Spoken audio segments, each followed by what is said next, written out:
Hello guys, welcome back to our YouTube channel Videsh Wala. In this video हम बात करने वाले हैं माल्टा स्टडी वीज़ा प्रोसेस के बारे में। यस, हम बात करेंगे इस प्रोसेस के बारे में इन डिटेल, यानी मैं आपको बताने वाला हूं कि क्या क्या डॉक्यूमेंट्स आपको लगने वाले हैं, कितने डॉक्यूमेंट्स हैं, आपको कितने फंड शो करने हैं, आपको इस प्रोसेस में कितना टाइम लगेगा, everything in detail. So stick around.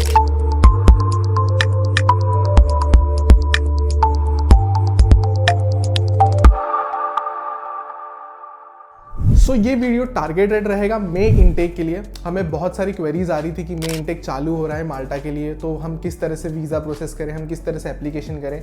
सो हम थोड़ा सा इस चीज़ को लेकर इस वीडियो को बना रहे हैं कि अगर आप मई इनटेक टारगेट कर रहे हैं, इन जनरल आप कोई भी इनटेक टारगेट करें, प्रोसेस यही रहने वाली है। बट अगर हाँ आप मई इनटेक के लिए जाना चाहते हैं तो आप इस वीडियो को बिल्कुल रेफर कर सकते हैं। सो लेट्स स्टार्ट विथ, हमने इस वीडियो को 3 कैटेगरीज में बांट दिया है कि आपको क्या क्या डॉक्यूमेंट्स लगने वाले हैं इनटू 3 कैटेगरीज। फर्स्ट कैटेगरीज आपके जितने भी एजुकेशनल डॉक्यूमेंट्स और जनरल डॉक्यूमेंट्स आपको लगते हैं through out the process. Second thing is आपके जितने भी फाइनेंशियल डॉक्यूमेंट्स होने वाले हैं। एंड द लास्ट थिंग आपके जो ट्रैवल डॉक्यूमेंट्स होने वाले हैं। तो ये 3 ब्रॉड कैटेगरीज रहेंगी जिसमें मैं आपको एक्सप्लेन करूंगा कि किस तरह से प्रोसेस आगे जाती है। तो प्रोसेस वहीं से चालू हो जाती है जब आप अप्लाई करते हैं यूनिवर्सिटी में। आपने अप्लाई किया, आपको एक्सेप्टेंस आया, और आपको जिस तरह से पता है कि माल्टा में आपको एक बार एक्सेप्टेंस आने के बाद में फीस एडवांस में डिपॉजिट करनी पड़ती है। एक बार आपने फीस एडवांस में डिपॉजिट कर दी कि आपको आपका ऑफर लेटर मिल जाता है, एक्सेप्टेंस लेटर मिल जाता है, और साथ ही आपको इन्विटेशन लेटर भी मिल जाता है। तो ये चीज़ें आपके पास आते ही you can apply for the visa. नहीं, आपको अप्लाई नहीं करना है, आपकी तरफ से यूनिवर्सिटी ही सेंट्रल वीज़ा यूनिट के थ्रू आपके लिए वीज़ा अप्लाई कर देती है। So what you have to do, you just have to create your file. आपको आपकी पूरी फाइल रेडी करनी है और सीधा जो डेट आपको यूनिवर्सिटी देती है कि इस दिन आपका वीज़ा इंटरव्यू शेड्यूल कर दिया गया है, उस दिन जाके आपको वीज़ा इंटरव्यू के लिए जाना होता है। So let's start with our first category, आपके जितने भी जनरल डॉक्यूमेंट्स हैं और आपके एजुकेशनल डॉक्यूमेंट्स। अब इन डॉक्यूमेंट्स में आपको क्या क्या सबमिट करना पड़ेगा। सो जिस तरीके से मैं बोल रहा हूँ कि जनरल डॉक्यूमेंट्स हैं, तो सारे general documents. So first of all आपकी वीज़ा एप्लीकेशन। यस, आपको वीज़ा एप्लीकेशन पूरी तरीके से फिल करके सबमिट करना इज़ वेरी इंपॉर्टेंट, और ये कंपल्शन है कि आपको आपकी वीज़ा एप्लीकेशन कैपिटल लेटर्स में ही फिल करनी होती है। सो मेक श्योर आप वो करें और वो गलती ना करें। अपार्ट फ्रॉम दैट आपको कॉलेज से मिला हुआ एक्सेप्टेंस लेटर, आपका इन्विटेशन लेटर, और जो फीस आपने डिपॉजिट कर दी है उसकी रिसीट, ये 3 चीज़ें भी आपको आपके एप्लीकेशन फॉर्म के साथ सबमिट करनी होती है। इसके बाद में आपका सारे आइडेंटिफिकेशन प्रूफ्स लाइक आपके आधार कार्ड, आपका पैन, आपका पासपोर्ट, ये चीज़ें भी आपको उस समय आपके वीज़ा एप्लीकेशन फॉर्म के साथ सबमिट करनी होंगी। आपके इन डिटेल्स के साथ में आपके स्पॉन्सर्स का भी आधार, पैन और पासपोर्ट देना कंपल्शन होता है। इन डॉक्यूमेंट्स के अलावा आपका एक पासपोर्ट साइज फोटो। अब पासपोर्ट साइज फोटो बहुत ही नॉर्मल चीज़ है, हर कोई इस चीज़ को लेता ही है, बट यहाँ पे कंपल्शन ये किया गया है कि इसके डायमेंशन फिक्स कर दिए जाते हैं। ये डायमेंशन होंगे 3.5 सेंटीमीटर टू 4.5 सेंटीमीटर। इसी डायमेंशन का आपको फोटो सबमिट करना है। विथ जो फोटो है उसमें 80% जो फोटो है उसमें आपका फेस होना चाहिए, आपका फेशियल स्ट्रक्चर क्लियरली दिखना चाहिए, और हाँ वाइट बैकग्राउंड पे फोटो होना इस कंपल्शन। इसके अलावा आपको GDPR फॉर्म भी सबमिट करना होता है। अब ये GDPR फॉर्म क्या होता है? GDPR फॉर्म एक जनरल फॉर्म होता है जो आपको वीज़ा एम्बेसी की तरफ से दिया जाता है, जिसमें आपकी सारी पर्सनल डिटेल्स आपको फिल करके वाइल इंटरव्यू आपको सबमिट करना होता है। तो ये वहीं के वहीं आपको फॉर्म दिया जाएगा, वहीं के वहीं आपको फिल करके सबमिट करना होता है। इसके अलावा आपके सारे एजुकेशनल डॉक्यूमेंट्स, अगर आप बैचलर्स के लिए जा रहे हैं तो आपके 12th के सारे डॉक्यूमेंट्स अपोस्टाइल करके आपको सबमिट करने होंगे, और अगर आप मास्टर्स के लिए जा रहे हैं तो आपके बैचलर्स की डिग्री, ट्रांसक्रिप्ट्स, ये चीज़ें आपको अपोस्टाइल करके सबमिट करनी होंगी। सो अब देख लेते हैं कि आपको क्या क्या फाइनेंशियल डॉक्यूमेंट सबमिट करने की ज़रूरत पड़ेगी। सो जो फर्स्ट डॉक्यूमेंट आपको देने की ज़रूरत पड़ेगी वो होगा आपके स्पॉन्सर का 3 साल का ITR। यस, इसके अलावा आपको देना पड़ेगा कि आपने जो स्पॉन्सर हैं उनके जो बैंक स्टेटमेंट है वो 6 महीने के बैंक स्टेटमेंट भी आपको सबमिट करने पड़ेंगे।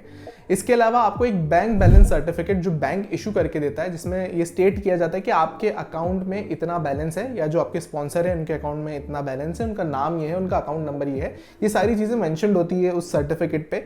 वो सर्टिफिकेट आपको बैंक इशू करके देता है, ये भी आपको आपके एप्लीकेशन के साथ में सबमिट करना है इस compulsion. So let's now talk about funds. अगर आपको कितने फंड्स दिखाने हैं और किस तरह के से दिखाने हैं, हम इस बारे में बात कर लेते हैं। तो ये डिपेंड करता है कि आप कितने टाइम के लिए वहाँ पे रहने जा रहे हैं। लेट्स सपोज अगर आपका जो स्टडी पीरियड है वो 2 साल का है और आप 2 साल के लिए वहाँ पे रुकने जा रहे हैं, तो अगर आप 2 साल के लिए रुकने जा रहे हैं तो आपको 1 साल का लिविंग एक्सपेंस शो करना पड़ता है। साथ ही आपके शो फंड्स के लिए आपको 12 लाख रुपीज़ शो करने पड़ेंगे। सिमिलरली अगर आप 1 साल के लिए, अगर आपका 1 साल का ही कोर्स है और 1 साल के लिए आप जा रहे हैं, तो अगर आप उस केस में भी आपको 1 साल का लिविंग एक्सपेंस और प्लस आपको दिखाना पड़ेगा 12 lakh rupees in your show funds. कुछ कुछ केसेस में आपको कम समय के लिए जाना पड़ता है, कभी कभी कुछ कुछ कोर्सेज की ड्यूरेशन छोटी होती है। लाइक अगर 18 मंथ्स की बात कर लें, अगर आप 18 मंथ्स के लिए ही माल्टा जा रहे हैं तो इस केस में भी आपको 18 मंथ्स का लिविंग एक्सपेंसेस दिखाना पड़ेगा, प्लस आपको शो फंड्स में 18 लाख रुपीस दिखाने पड़ेंगे। इसके अलावा आपको कौन कौन स्पॉन्सर कर सकता है, तो आपको स्पॉन्सर आपके पेरेंट्स डेफिनेटली कर सकते हैं, और वो सबसे बड़ा कंपल्शन होता है कि सबसे पहले आपके स्पॉन्सर्स आपके पेरेंट्स ही हों।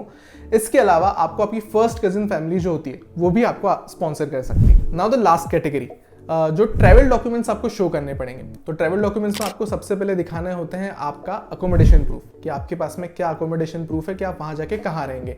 ये एटलीस्ट आपको 21 डेज का अकोमोडेशन प्रूफ दिखाना जरूरी होता है। इसके अलावा आपको दिखाना पड़ता है आपका हेल्थ इंश्योरेंस जो 1 साल के लिए आपको कवर करेगा। और and the main thing, flight tickets भी आपको शो करनी पड़ती हैं कि आपके पास में रिलायबल फ्लाइट टिकट्स हैं जो आपको स्पेसिफिक डेट्स में माल्टा लेके जाएंगी, और आपके पास में आपके अकोमोडेशन प्रूफ्स हैं और आपके हेल्थ इंश्योरेंस प्रूफ हैं। तो ये 3 ही चीज़ें होती हैं, 3 ही डॉक्यूमेंट्स जो आपको आपके ट्रैवल डॉक्यूमेंट्स में शो करनी पड़ती हैं। So apart from these documents आपको कुछ चीज़ें और भी हैं जो इंपॉर्टेंटली आपको ध्यान रखनी है जब आप अप्लाई कर रहे हैं माल्टा स्टडी वीज़ा के लिए, वीज़ा एप्लीकेशन के लिए।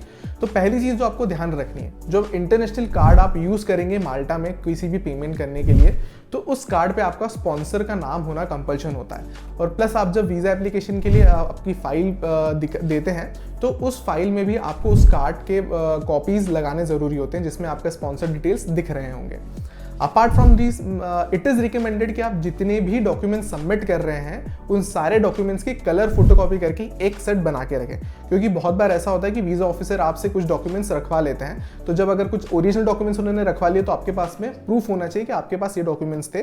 तो इट इज़ रिकमेंडेड कि आप सारी डॉक्यूमेंट्स की फोटोकॉपी करा के रखें। एंड द लास्ट थिंग, जो पूरे प्रोसेस का टाइमिंग है ये ले सकता है अराउंड 3 to 5 मंथ्स, जिसमें आपका 1 से 2 मंथ के अंदर वीज़ा भी आ जाता है। सो मतलब आपकी एप्लीकेशन प्रोसेस से लेकर आपका वीज़ा आने तक आपको अराउंड 3 से 5 महीने का समय लग सकता है, और अराउंड 1 से 2 महीने में आपका वीज़ा आपको आराम से मिल जाता है। So that's all for this video. I hope ये पूरी इन्फॉर्मेशन आपके बहुत काम आएगी। अगर आप मे इनटेक के लिए अप्लाई कर रहे हैं माल्टा में तो आप जरूर ये वीडियो पूरा देखिए, आपको बहुत मदद मिलेगी। एंड लेट अस नो आपको और किस तरह के वीडियोस और किस चीज़ पे वीडियोस चाहिए, and I will try to make videos on them also.